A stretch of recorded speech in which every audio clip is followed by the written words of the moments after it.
niektorí idú overiť. Všimnite si, že niektorí z útočných ženskov majú na sebe maskovacie kombinézy, ktoré Sovieti takisto vojne používali. Niektorí majú na hrudiach pripevnené oceľové kinci. Podobne ako aj dnes pyrotechnici majú na hrudiach ochranné prostriedky, ktoré ich chránia pred výbuchmi menšieho rozsahu, menšej sily. A dobitý nemecký bunker nám začína horieť.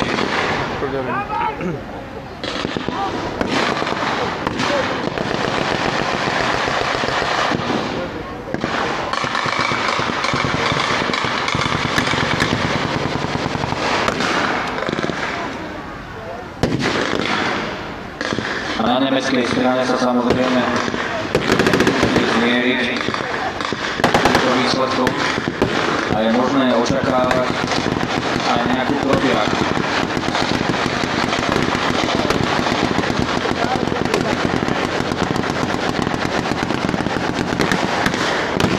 Vidíme, že pri štálnom okope sa zhromaždili všetky dostupné palebné prostriedky Nemcov. Vidíme, že sa už vrátili aj protitankové kanóny.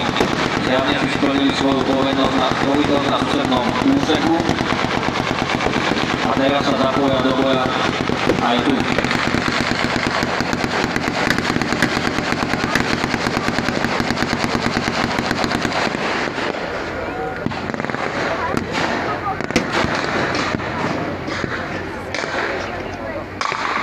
Do postavenia sa vrátil aj 37 mm Mach 36, ktorý v krajnom prípade bol využívaný aj na palbu proti pechote. Aj keď vzhľadom na svoj kaliber a pomerne malú kadenciu výstrelov toho veľa nezmohol. Už ale v danej situácii bola Nemcom dobrá každá funkčná hlava.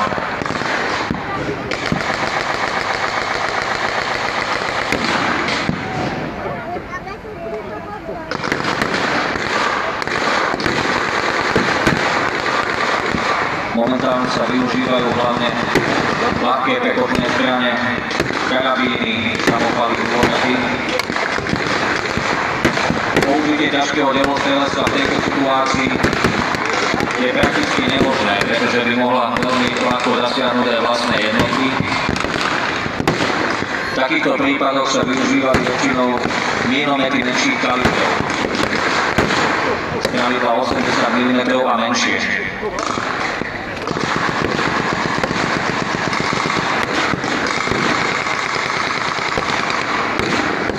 V zákope najbližšej k hlavným tribúnam vidíme v akcii aj sovietský ľahký gulomet Devterer s typickým kotúčovým zásobníkom na vrchu hlavne. Útoční ženisti sú zase vyzbrojení väčšinou samopalmi dvoch základných typov. Jednak známy špagín s typickým kotúčovým zásobníkom a jednak jeho mladší nástupca samopal Sudajev.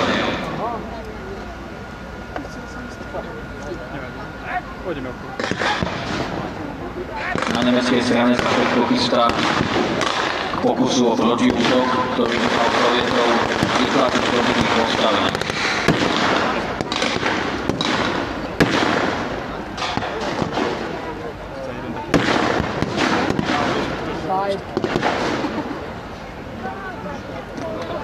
V akcii vidíme aj americkú bazuku v sovietských službách. Inak bazuky Američania dodávali aj povstalskej armáde na Slovensku na jeseň roku 1944, ale vzhľadom na problematický prísun munície sa veľmi nevyužívali.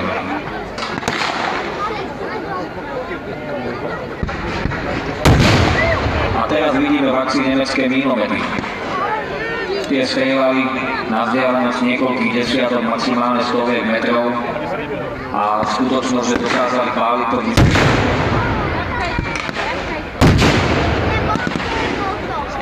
znamenalo, že dokázali zasiahnuť aj pechotu záležitých zákopov.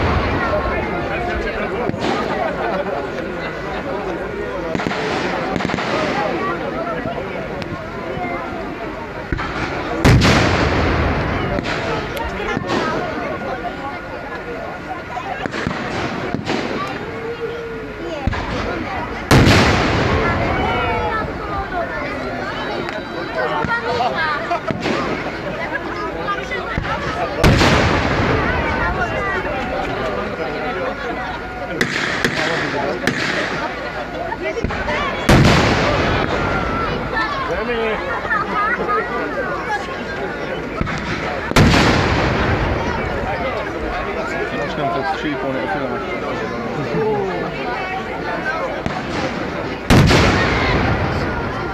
Doužan.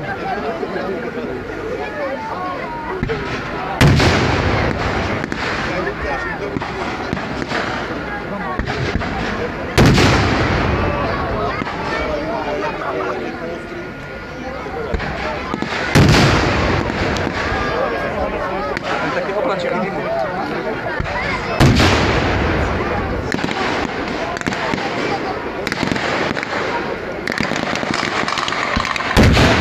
Priebežná informácia z Londýna, Peloton je spolu aj s Peťom Saganom, Fredu.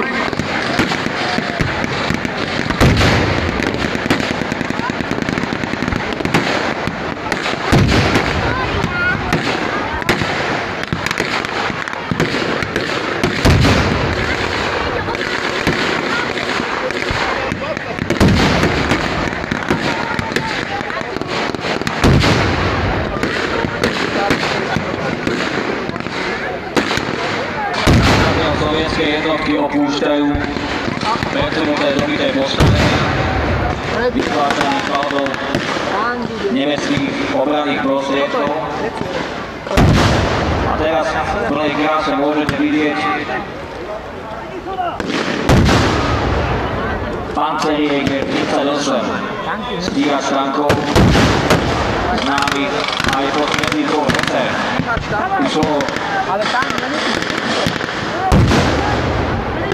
Išlo o ľahký stíhač tankov vyvážaný českými zdrojami na podvozku predvozovej československej konštrukcie ľahkého tanku LT-38.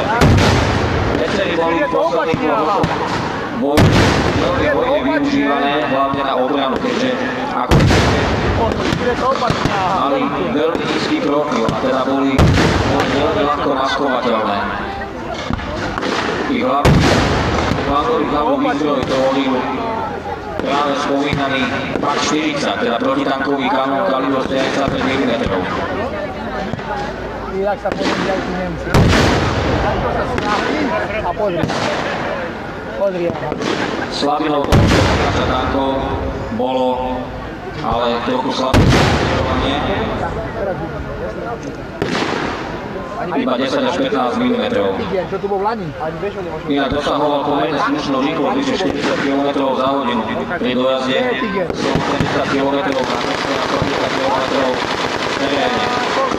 V posádku tvorili 4 muži, ale ako vidíte, častokrát slúžila ako sprievodné vozidlo nemeckej pechoty. A do útoku takisto vyrážajú aj dva hakle, čiže odpovedné transportéry ZKRC 251, vyzbrojné kilómetry. Ale ako vidíte, za jazdy smiela aj nasadená pechota. Z Hecery si môžete všimnúť aj príslušníka nemeckých tankových vojsk Panzerwaffe v typickej čiernej uniforme. Niektorí často vedie, že príslušníci nemeckých tankových vojsk mali na výložkách letky poskríženými hnáty, podobne ako príslušníci SS. Ale nevždy sa samozrejme neselo jednať.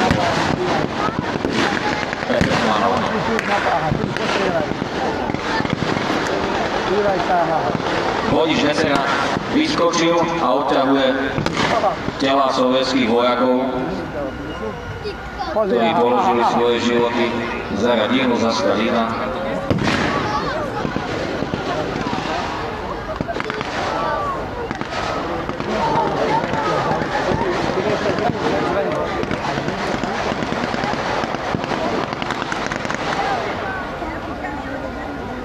Samozrejme v praxi, vo vojnovej praxi, takto ohľaduplní nemeckí tankisti nebývali.